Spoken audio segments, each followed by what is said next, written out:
मैं आपसे एक सवाल पूछता हूं, हमारे जितने भी दर्शक हैं, मोसाद चीफ कतर में है, कोई तस्वीर सामने आई? नहीं।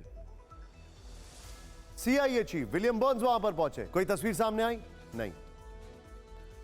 ब्लिंकन ने कई टैक्टिकल मीटिंग्स की, कई इंपॉर्टेंट मीटिंग्स की, कोई तस्वीर सामने आई? नहीं आई। लेकिन ईरान के विदेश मंत्री और हमास का जो नेता है हानिया, इस्माइल हानिया, उनकी मुलाकात होती है तो तस्वीरें सामने आती हैं, खुलकर दिखाई जाती हैं। ऐसे दिखाया जाता है कि वाह, ये दो भाई मिल रहे हैं। इसका मतलब जानते हैं आप? ये मैसेजिंग से कहीं गुना ज्यादा की कहानी है। हमास अभी शांत है, लेकिन इजराइल लेबनान बॉर्डर पर हिजबुल्लाह लगातार हमले कर रहा है। दूसरी तरफ इराक, सीरिया और यमन, जहां ईरान समर्थित मिलिशिया ग्रुप हमले की ताक में बैठे हैं। ऐसा लग रहा है कि इजराइल और हमास के बीच हुआ युद्ध विराम समझौता ईरान को पसंद नहीं आ रहा है। अब ईरान मिडिल ईस्ट में शांति की कोशिशों को डिरेल करने में लग गया। युद्ध विराम समझौते के बीच ही ईरान के विदेश मंत्री दो ऐसे नेताओं से मिलने पहुंच गए जो मिडिल ईस्ट में चल रहे बड़े युद्ध की वजह बने हुए हैं। सवाल यह है कि इसके पीछे ईरान का मकसद क्या है? आखिर ईरान क्यों चाहता है कि मिडिल ईस्ट में संघर्ष खत्म हो? बड़ी इंटरेस्टिंग रिपोर्ट है, जरूर देखें।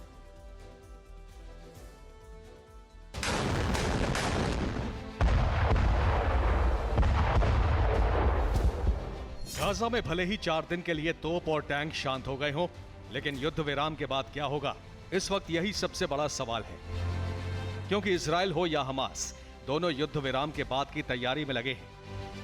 इस बीच ईरान की तरफ से लगातार खतरनाक संकेत आ रहे हैं। ईरान खुद जंग में शामिल नहीं है, लेकिन वो प्रॉक्सी संगठनों के जरिए बड़ी तैयारी में लगा है।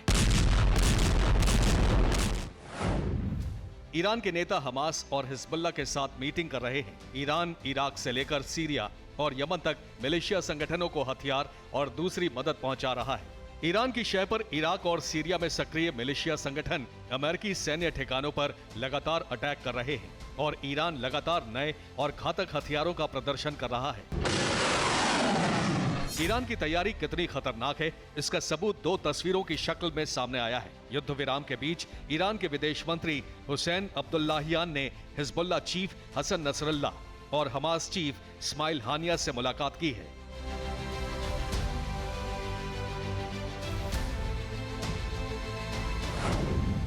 ईरानी विदेश मंत्री दोहा में हमास चीफ से मिले। कल ईरान के विदेश मंत्री ने बैरूत में हिजबुल्लाह चीफ से मुलाकात की। ईरानी विदेश मंत्री की फिलिस्तीन इस्लामिक जिहाद यानी PIJ के महासचिव जियाद अल नखला और हमास लीडर खलील अल हया के साथ भी मीटिंग हुई। दोहा पहुंचने से पहले ईरानी विदेश मंत्री हुसैन अब्दुल्लाहियान ने वर्ल्ड वॉर की चेतावनी दी। ईरानी विदेश मंत्री ने कहा, गाजा युद्ध नियंत्रण से बाहर हो सकता है। ईरानी विदेश मंत्री से मुलाकातों का असर है कि हिजबुल्लाह ने युद्ध विराम के दौरान हमले नहीं करने की गारंटी देने से इनकार कर दिया है। दूसरी तरफ यमन के हूती विद्रोही भी कहने लगे हैं कि वो इस सीज फायर को नहीं मानेंगे, यानी गाजा पट्टी में भले ही बारूद न बरसे, लेकिन ईरान समर्थित संगठन मध्य पूर्व को दहलाते रहेंगे।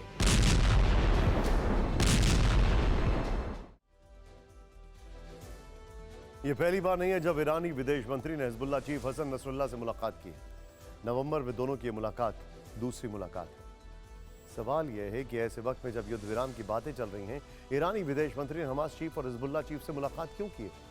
दूसरा सवाल, ईरान के विदेश मंत्री ने युद्ध के आउट ऑफ कंट्रोल होने की चेतावनी क्यों दी? चलिए इसे 6 पॉइंट से समझते हैं। पहली बात, ईरान बार बार संकेत दे रहा है कि वो इस युद्ध में हिजबुल्लाह और हमास के पीछे पूरी ताकत से खड़ा है। नंबर 1। नंबर 2, ईरान चाहता है कि मिडिल ईस्ट में इजराइल कमजोर। तीसरी बात, ईरान ऐसा करके मिडिल ईस्ट में अमेरिका की मौजूदगी को चुनौती दे रहा है। चौथी बात, ईरान गाजा युद्ध के बहाने मध्य पूर्व में अपना प्रभाव बढ़ाने की कोशिश कर रहा है। पांचवी बात, ईरान गाजा युद्ध के जरिए मुस्लिम देशों को इकट्ठा कर रहा है। छठी बात, ईरान गाजा युद्ध के बहाने रूस, तुर्की और चीन के साथ एक बड़ा अलायंस बना रहा है। ईरान सिर्फ हिजबुल्लाह और हमास के नेताओं से बात नहीं कर रहा है, ईरान लगातार अपने हथियारों की ताकत भी बढ़ा रहा है। कल ईरान ने यासीन जेट ट्रेनर का सफल फ्लाइट टेस्ट किया। इसी के साथ ईरान जेट ट्रेनर बनाने वाले 7 ताकतवर देशों की लिस्ट में शामिल हो गया है। ईरान की नेवी 4 दिन बाद यानी 28 नवंबर को अपना एक विध्वंसक हथियार दुनिया के सामने लाने वाली है। रिपोर्ट्स के मुताबिक ईरान ने समंदर के अंदर दुश्मन पर घातक हमले करने वाला कामिकाजी ड्रोन तैयार किया। इसे 28 नवंबर को लॉन्च किया जाएगा।